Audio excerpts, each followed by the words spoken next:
2021년도 전국 한인연합감리교회 사순절 특별 새벽기도회 3월 16일 말씀을 전한 산타마리아 베델교회 남기성 목사입니다.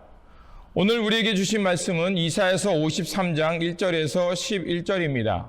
제가 봉독하도록 하겠습니다. 우리가 전할 것은 누가 믿었느냐? 여호와의 팔이 누구에게 나타났느냐?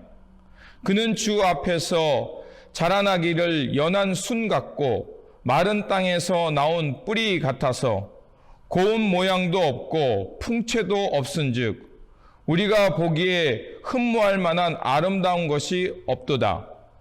그는 멸시를 받아 사람들에게 버림받았으며 강고를 많이 겪으셨으며 질고를 아는 자라.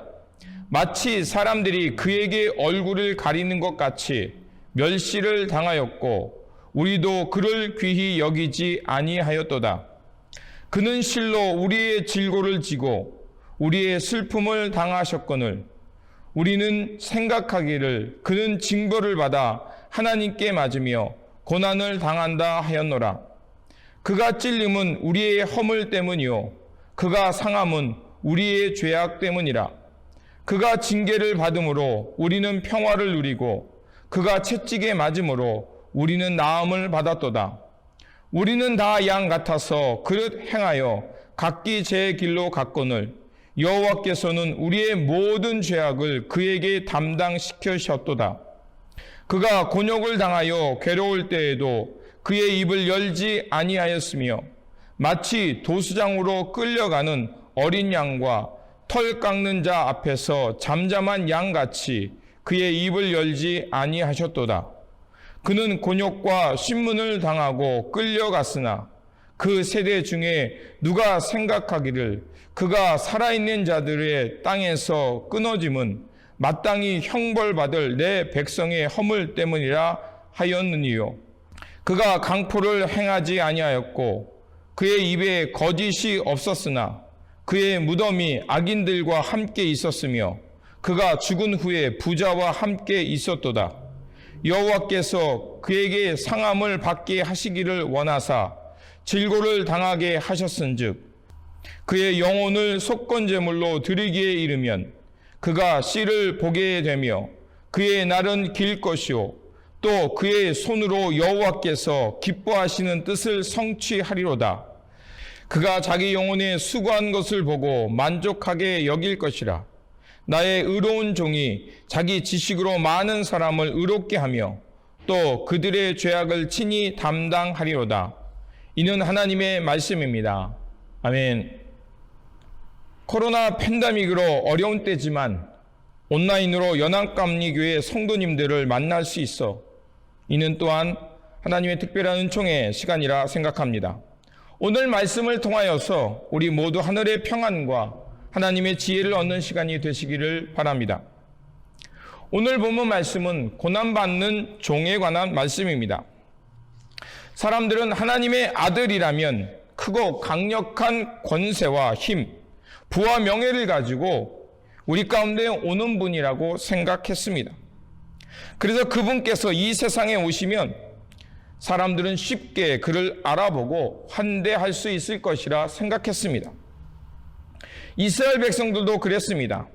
그들은 메시아, 즉 하나님의 아들이 세상에 오시면 강력한 힘과 부를 가지고 올 것이며 막강한 다윗처럼 그 권세를 가지고 다윗의 왕조를 회복할 것이라고 생각했습니다.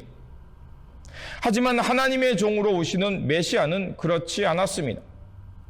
강한 자로 힘과 권력, 부자로 오신 것이 아니라 연약한 자로 우리 가운데 오셨습니다. 힘과 권력은 또 다른 폭력을 만들기에 주님께서는 진정한 하나님 나라의 화해자로 우리 가운데 오신 것입니다. 그래서 주님의 뜻을 받들으며 평화와 화해와 돌봄의 삶으로 우리 가운데 오신 것입니다. 하지만 사람들은 주님께서 그렇게 오시는 것을 실망하며 하나님의 종을 때리고 모욕하며 버렸습니다. 또한 죽음에 이르게까지 했던 것입니다. 그럼에도 하나님의 종은 그러한 고난을 받음에도 묵묵히 침묵하며 하나님의 뜻을 이루기 위해 순종하셨습니다. 마치 도수장에 끌려가는 어린 양처럼, 털을 깎는 이 앞에 잠잠한 양처럼 침묵하셨습니다. 오늘 본문 7절은 이렇게 말합니다. 그가 곤욕을 당하여 괴로울 때에도 그의 입을 열지 아니하였으며 마치 도수장으로 끌려가는 어린 양과 털 깎는 자 앞에 잠잠한 양같이 그의 입을 열지 아니하였도다. 왜 하나님께서는 당신의 종을 이토록 힘없는 양과 같이 갖게 하셨을까요? 레위기 16장 21절에서 22절을 보면 속죄일에 행했던 하나의 예식을 말해주고 있습니다. 대제사장 아론은 염소 한 마리에게 안수하며 이스라엘의 모든 죄를 그 염소에게 전가시키고 광야로 내보내는 예식이 있었습니다. 바로 아사셀의 규례입니다. 아사셀이란 떠나 보낸다는 뜻입니다. 즉 한 염소에게 이스라엘의 모든 죄를 짊어지고 광야로 내보내서 죽게 하는 것이었습니다. 이렇게 해서 이스라엘 공동체 안에 있던 모든 죄를 그 공동체로부터 멀리 광야로 떠나보내는 것이었습니다.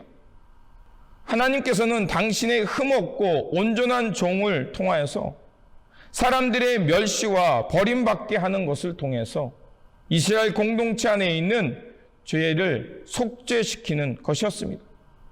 즉 속죄일에 있었던 아사셀처럼 이스라엘의 모든 죄를 감당하셨으며 그리고 많은 이들로 하여금 새 생명을 얻게 하는 대속의 제물이 되게 하신 것입니다. 그렇기에 하나님의 종은 묵묵히 아버지의 뜻을 감당하며 죽음에 이를 때까지 침묵하셨던 것입니다. 바로 이 말씀은 예수 그리스도를 향한 예언의 말씀이었습니다. 하나님의 아들 예수 그리스도께서는 강한 자로 오지 않고 연약한 자의 모습으로 오셨습니다. 목수의 아들로 오셨고 많은 사람들을 하나님의 생명으로 이끄는 대속물의 제물로 오셨습니다. 그러자 사람들은 예수님의 모습을 보고 실망하여 예수님을 버렸습니다. 그리고 주님의 곁을 모두 떠나버렸습니다. 그리고 예수님을 때리며 더 나아가 예수님을 십자가에 못 박았습니다.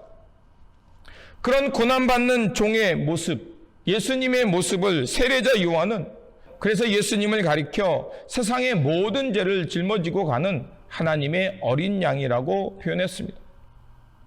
그런데 그 사람들은 예수님께서 애매히 고난당하고 매를 맞는 것을 당연한 것으로 여겼습니다. 그리고 그것이 그분의 죄 때문이라고 생각한 것입니다. 예수님께서는 고난 중에도 하나님의 뜻을 이루기 위해 묵묵히 침묵하시며 순종하셨던 것입니다. 마치 도살장에 끌려가는 어린 양과 같이 불법 재판과 사형 언도, 군인들의 모욕과 채찍을 당함에도 묵묵히 하나님의 뜻에 순종하시며 십자가의 길을 가신 것이었습니다. 그리고 예수님께서는 그 골고다 언덕에서 억울하게 죽임을 당하셨습니다. 예수님은 인류의 허물 때문에 목과 창에 찔리셨고 우리의 죄악 때문에 채찍에 맞아 몸이 상하신 것이었습니다.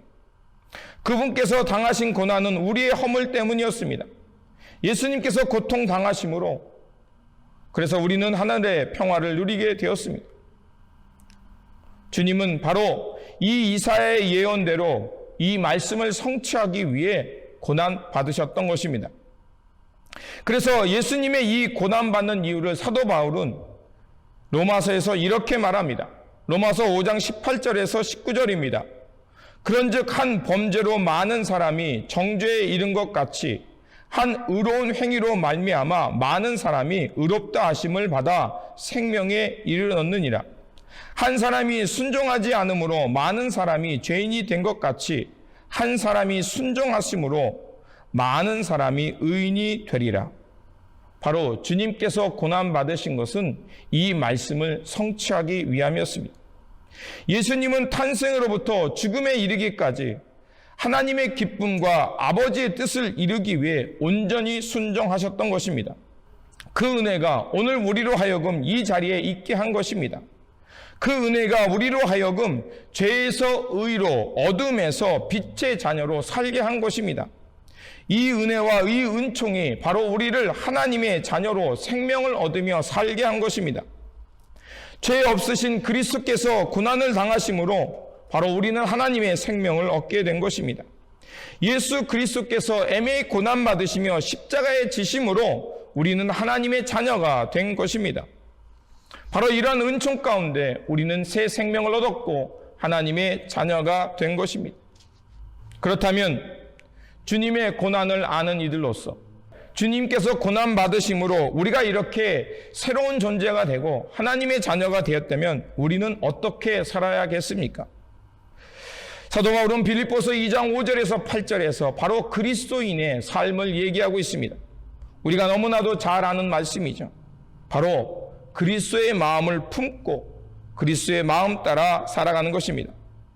주님께서 하나님과 동등됨을 취하지 아니하시고 그것을 비워내고 사람들과 같이 되셨고 사람으로 모양으로 나타나셨음에 죽기까지 십자가에 복종하셨습니다. 바로 이러한 은총의 모습을 우리도 닮아가는 것입니다.